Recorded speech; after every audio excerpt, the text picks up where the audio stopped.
بسم اللہ الرحمن الرحیم۔ اسلامک وظائف لائبریری کے معزز ناظرین گرامی، السلام علیکم ورحمۃ اللہ وبرکاتہ۔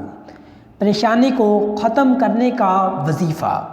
اگر آپ پر اچانک کوئی پریشانی یا مصیبت آ جائے تو آپ نے 4 رکعت نماز نفل ادا کرنی ہے، اور جو نماز نفل ہے وہ اس طرح ادا کرنی ہے کہ پہلی رکعت میں سورۃ فاتحہ کے بعد 41 مرتبہ سورۃ اخلاص پڑھنی ہے۔ سورۃ فاتحہ الحمد شریف پڑھنے کے بعد سورۃ اخلاص پڑھنی ہے، اور پھر دوسری رکعت میں سورۃ فاتحہ کے بعد 31 مرتبہ سورۃ اخلاص پھر پڑھنی ہے۔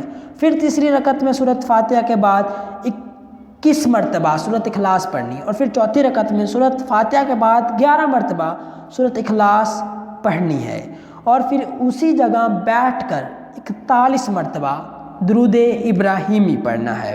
پھر سجدے میں جا کر 100 مرتبہ یا اللہ پڑھنا ہے۔ پھر سجدے سے سر اٹھا کر اللہ سے اپنی پریشانی سے نجات کے لیے دعا مانگنی ہے۔ انشاءاللہ آپ کی جو بھی پریشانی ہوگی اللہ آپ کی اس پریشانی کو اسی وقت دور فرما دے گا۔ مگر ایک بات اپنے ذہن میں ضرور رکھیے کہ یہ نوافل آپ نے نماز فجر اور نماز عصر کے بعد نہیں پڑھنے۔ اس کے علاوہ آپ جس وقت بھی چاہیں یہ عمل کر سکتے ہیں۔ انشاءاللہ اللہ پاک آپ کی پریشانیاں ختم فرمائے گا۔ ناظرین گرامی، عمل خلوص کے ساتھ کریں، خلوص نیت کے ساتھ کریں، یقین کے ساتھ کریں، رزق حلال کا اہتمام کریں، نماز روزہ باقی جو نوافل وغیرہ ہیں ان کو بھی ادا کریں۔